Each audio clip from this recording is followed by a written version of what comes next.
Hi everyone, we're here at the Constellation Cat Cafe to show you what it's like to come for a visit or a volunteer shift. Let's go inside.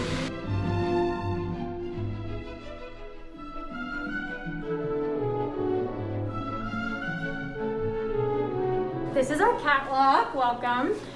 So whenever we're here at the Cat Cafe, the cafe side or the coffee side is always kept separate from the cat room. So you'll notice we came in from the cafe side, which is what we always do. And then when you're interested in coming to the cat room, you would come right over here. You'll notice this note says, please check in at the front counter before entering. That's just so we know who's coming in and out of the cat room. All our rules are right here, and there's hand sanitizer on your way in. So here at the Cat Cafe, we have a double door policy. We want to make sure none of our cats make it out to the cafe side and that they're always staying in the cat room. So when we go in, you want to check and make sure there's no one coming in from this other door. You would never want to have both of these doors open at the same time, this one and the one that leads to the cat room. So we'll go in really quick, open the door, shut it right behind us, and then we can take off our shoes, our coats, all that good stuff. Let's go.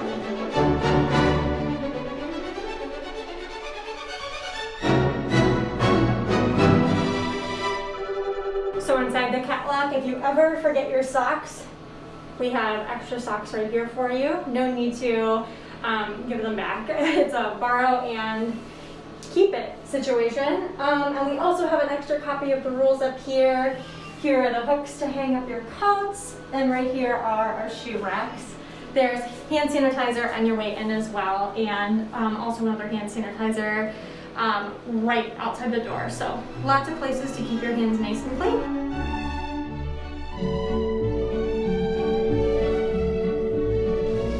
So as soon as you walk into the cat room, the volunteer closet is right on the side. So let's go in and see. All right, it's time for the grand tour of the volunteer closet and the staff closet, of course, too. So if you start on this side of the wall, this is a lot of the things that you will need as a volunteer in terms of what your responsibilities are and when to complete them. So right here are just some general notes, nothing to worry about right now. And down here is a weekly maintenance checklist. So some things do not need to be done every single day. And so they are on this checklist right here. But the one that you definitely want to look at the most is this giant whiteboard right here. So down the left side, there's lots of different tasks to complete during the day and in between cat room visits. And so we will show all of those different tasks in just a little bit. Whenever you finish a task, you can come in here, grab a marker, definitely a marker and not a pen. Do not make that mistake. And then mark off your initials where you completed it so that other volunteers throughout the day know that it's already happened and that it's been taken care of. If you look right below the maintenance stuff down here, these are our litter boxes. So if I open one, there might be a cat that comes out. We'll see what happens. If you push down on the child lock, it'll release. And then you can open it, and the litter is right in there, so you can pull it right out and be able to clean. And then when you're done, just pop that child lock right back on, press super hard, and it'll pop right in. Bags and litter scoops are right here. If we wrap around this way, giant sign up there says dirty laundry. So if a cat gets sick on something, if there's pee on something, or if something's just not been washed in a little bit, it goes in the dirty laundry right over here. Wrapping this way, there is a litter box that's right under here to keep track of as well. So we typically have 5, 4 on this side of the wall, 1 right here. Extra plates and spoons are right here, as well as the Benny Back, which is what we give to the cats with the wet food. We'll talk about that a little later too. Moving this way, this is our toy center. Dirty toys that have been played with during a group go in the dirty toys bin if they are plastic. If they are cloth, then you can put them in the dirty laundry bag. Clean toys to grab are right here. Down here is our food. Wet food in cans, which is only a nighttime thing, is right here. Dry food, which is throughout the day, is in this bin, and the scoop is inside. Underneath that, right here is our litter. So whenever you need to refill the litter, this is where it is, and there's also a scoop inside there. And last but not least, our cleaning supplies are over here. So this is where we keep our brooms, should you need them. This little one is great for sweeping out the litter cubbies. And over here, this is your best friend. This is our rescue cleaner. This is what we use to sanitize the cat room. Paper towels are here. Our mop is right down here. Sink is behind the mop. And there's a food and water bowl that we keep right here for cats that are hanging out in the closet. And of course the trash can. So that's everything that you need in the cat closet.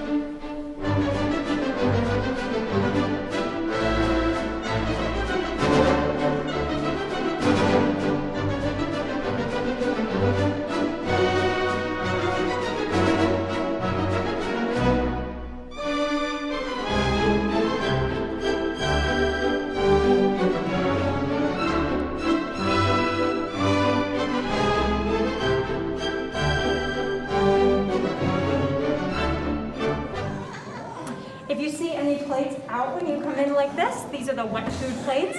You just want to pick them up. Hello. Just pick them up and make sure to watch the door, of course, but you're going to take them outside over here and give them to a barista.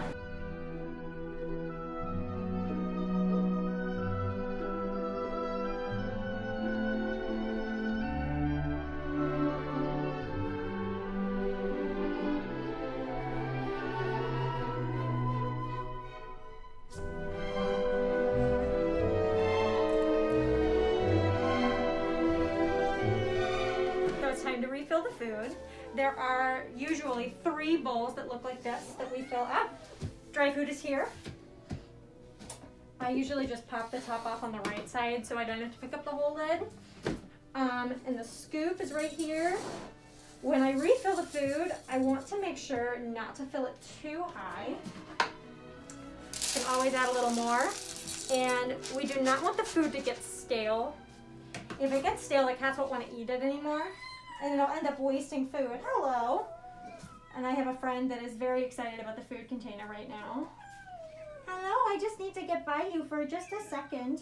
Thank you. Ready?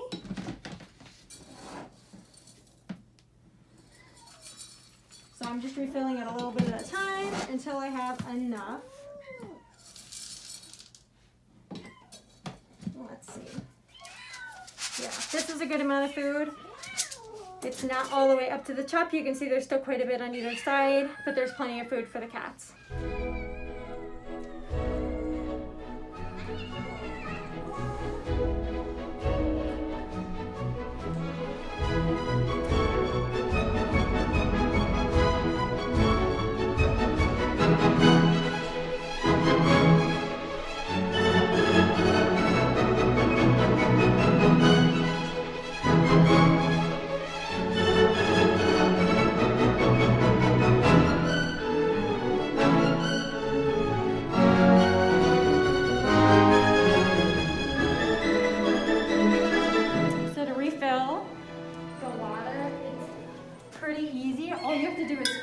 Jug. Hello. And you just have to fill it from the top. So just pour it like you're watering a plant. And try to avoid the cats that inevitably come to see you. We have 3 fountains, and then we have 1 water dish, which is inside the closet.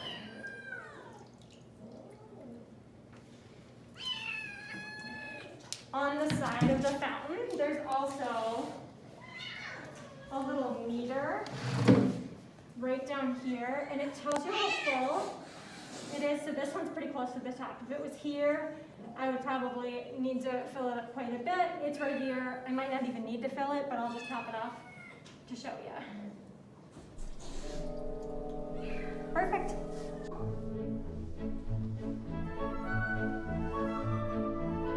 So when it's time to sweep the cat cat room, something super important to remember is you always, always, always want to sweep before you mop. So I'm sweeping first. I like to start on this side of the room so that I know I get every single corner and just work my way towards the closet.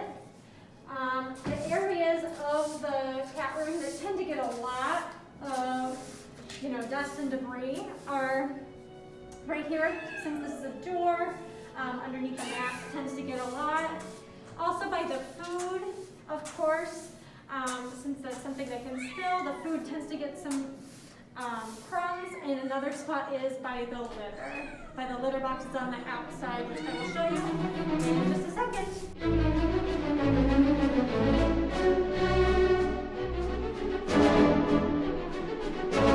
So now that I finished sweeping, I put the broom back and grab the mop. So whenever you are first starting to prepare the mop bucket, I like to put the rescue cleaner in first. The rescue cleaner that we use for the mop is right up here. I want to take it down, and we try not to use too much of this, so we just use a little bit, like a tiny splash. That's plenty. I'm going to put it back on. Set it back up at the top, and then fill the mop bucket using the hose from the sink. Nice thing about the hose is it stretches kind of far, so you can turn this on. I don't want to get this cat wet. Hello.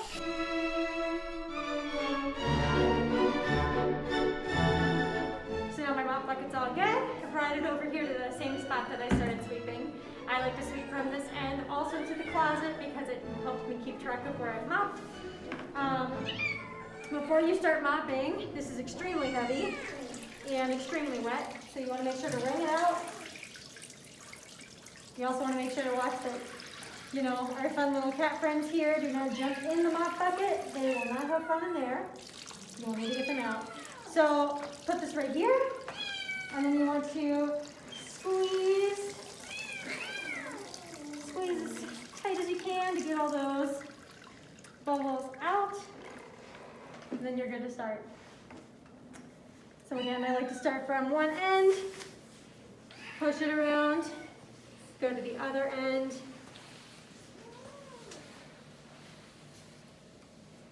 and make my way all across the room. That's that. Make sure to dump out the mop bucket when you're done. This part's a little tricky. It's a little heavy, so I lift it up from the back.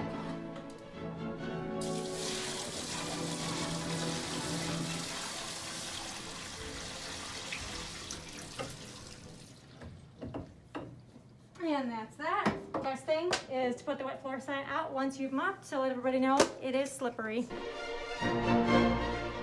So here's our rescue cleaner. I'm grabbing it to spray everything in the cafe to sanitize it. So that includes all of the tables and the chairs, as well as some surfaces like the cat tree and the top of the litter boxes over here. So let's go.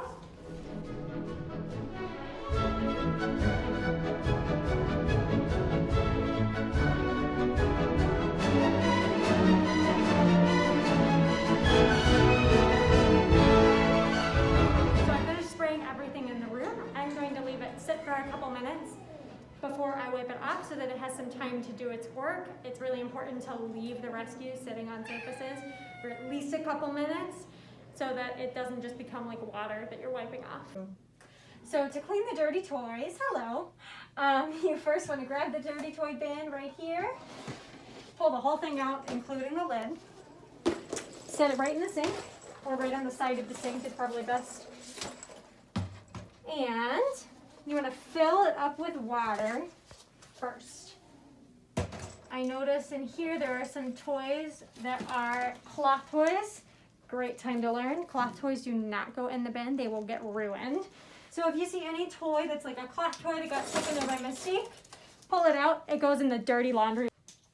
Only plastic toys go in this bin. So now that I've taken care of that, I'm going to turn the sink on and fill up the bin with some water.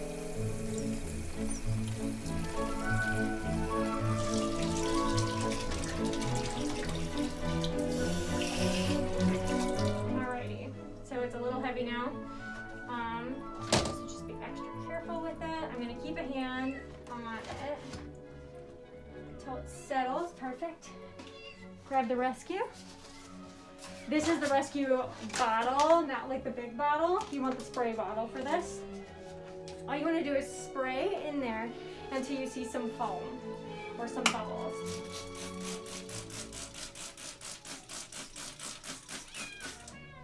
So if you see, there's some bubbles like on the side right over here. To give it like a couple more sprays for good measure, but that's all set. All I'm going to do is put the bin back on top, or the bin lid back on top, and leave it there to soak. They can really soak like all day, but they definitely need to soak for, I would probably say at least a visit's worth, like 30 minutes to an hour. Time for wellness checks. First thing we're going to grab is our microchip scanner right here. It tells you which cat is which and helps you know who you are checking. So I'm just going to go right over here to our clipboard wall. Hello. And I'm just going to set this here so that's all good to go. Next thing I need is our scale.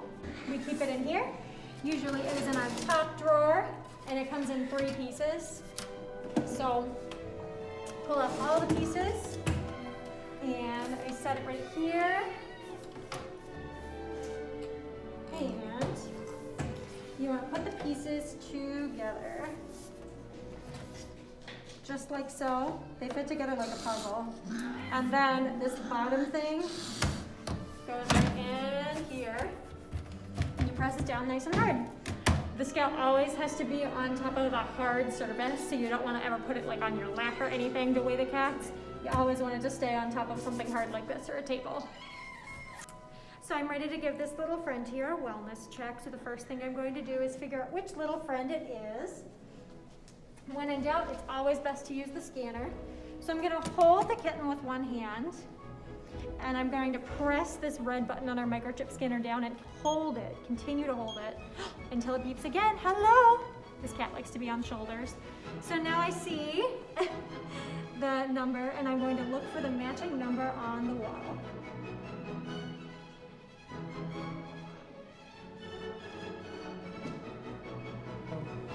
So I found my cat. It is Stark. Stark's a sweetie, totally a climber. So I'm gonna be looking for lots of things, but mostly things that have to do with Stark's face. Hi. So I'm looking at Stark's eyes, his ears, his nose, and his mouth. Hi, come back though. Thanks.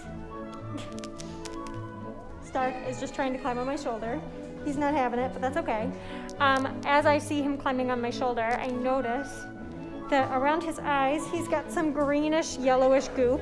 So that's something I want to make a note of on the wellness check chart. I would write,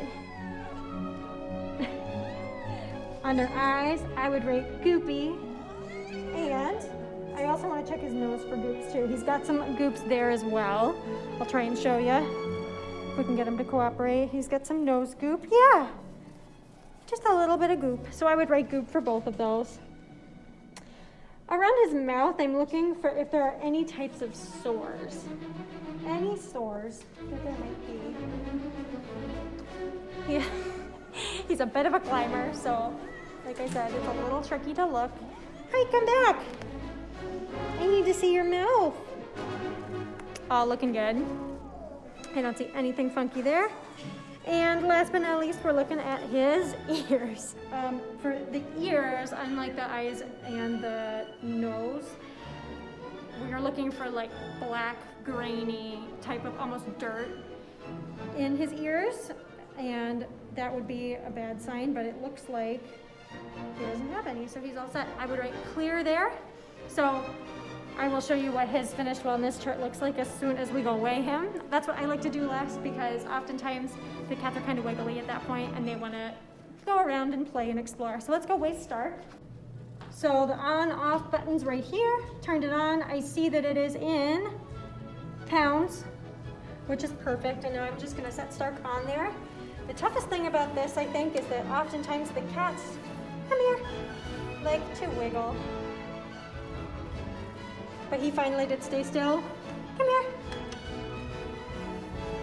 Also gotta make sure they're right in the middle. Alrighty. We did say 2.7 whenever he finally froze. I think we're all set. Time to scoop the litter. So, like we mentioned before, there's one litter box down here, and then there's 4 that are right here. I'm gonna scoop one of these so I can show you how to sweep out a litter cubby as well. So, I only open one at a time. Cats sometimes will come inside when you open it, so just be aware of that. I'll try this one. Doesn't look like we've got any kitty friends in this one. So pull it all the way out so it's in here, and then I like to shut the door so that I know there won't be any friends that come crawling through. And pull it back. Bags are right here. I recommend double bagging because if there's a hole in the first bag, you don't want to be trailing litter everywhere. Now when it comes to scooping litter, you want to immediately take it out after you are done scooping it because otherwise the closet will smell, which is not a great experience for customers. And so we want to make sure that we are keeping it super clean and as fresh smelling as possible. Grab a litter scoop and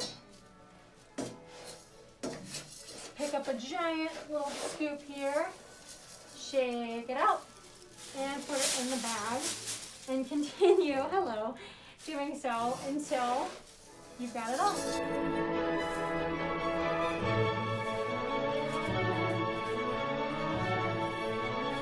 The litter's been scooped.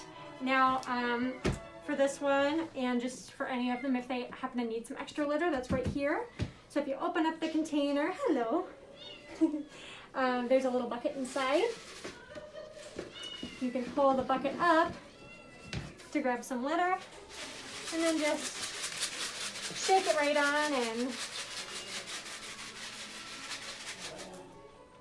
just like so.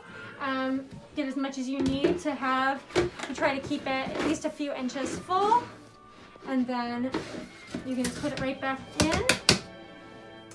Open this back up, and before I put these back in, sweep, the litter out of the cubby with this small dustpan. I find that it's easier to do it before you stick the litter back in because otherwise you're having to sweep around it or just pull it out in a different way.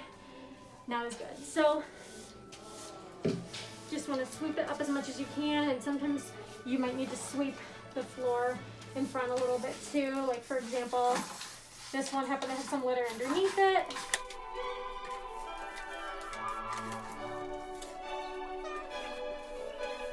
I find that for me, it makes the most sense to kind of push the litter all to one side. And then I put the dustpan inside and then sweep it in the opposite direction. And you might get some kitty friends in here with you. We have a couple cats that are hanging out inside. So I just do my best to sweep around them. The best that I can, right? Hello, friend.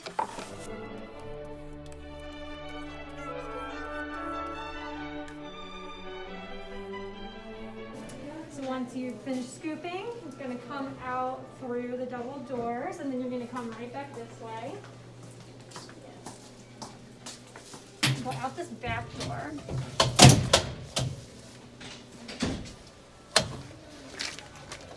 So if you gently close the door, it'll prop itself open just a little bit so you can get back in through that way.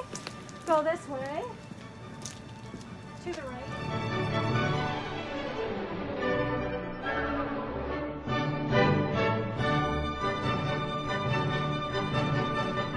We're back to do the wet food since it's the evening time. Most of what you need is right here in this bin. This bin is the one that has the plates, the spoons, and the Benny back. So today in the cafe we have 12 cats.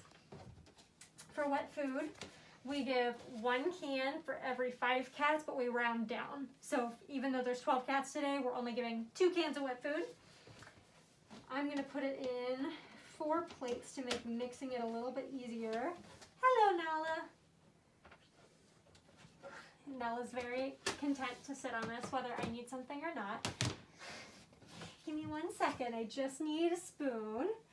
And, alrighty. And let's see, this Benny bag looks like it is open. So, got everything I need. I'm gonna kind of set myself up right up here in my little like station. And I'm gonna grab my 2 cans of wet food from the wet food bin. This is the part where the cats always flock.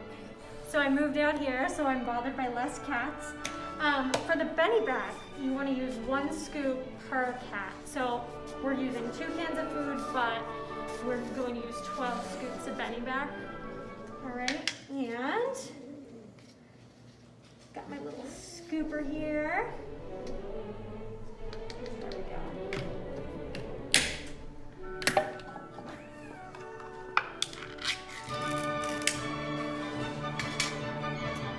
Scoop half a can on each plate and try to field off the cats as they eat it.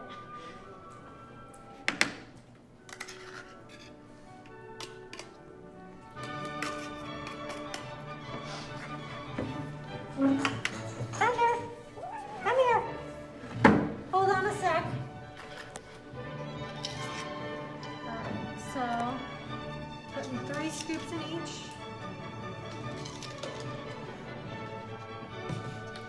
And then we'll give it a quick mix.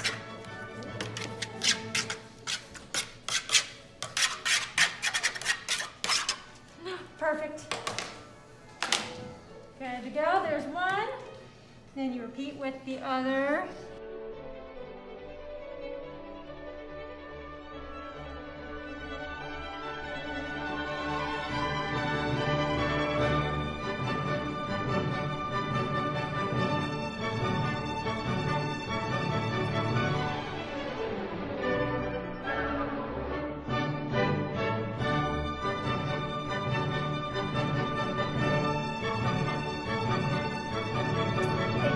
For watching. We so appreciate your support of the cafe and helping us on our mission to find wonderful homes for cats just like this one. Feel free to always ask any of us if you have any questions. We're so excited to see you soon. Bye.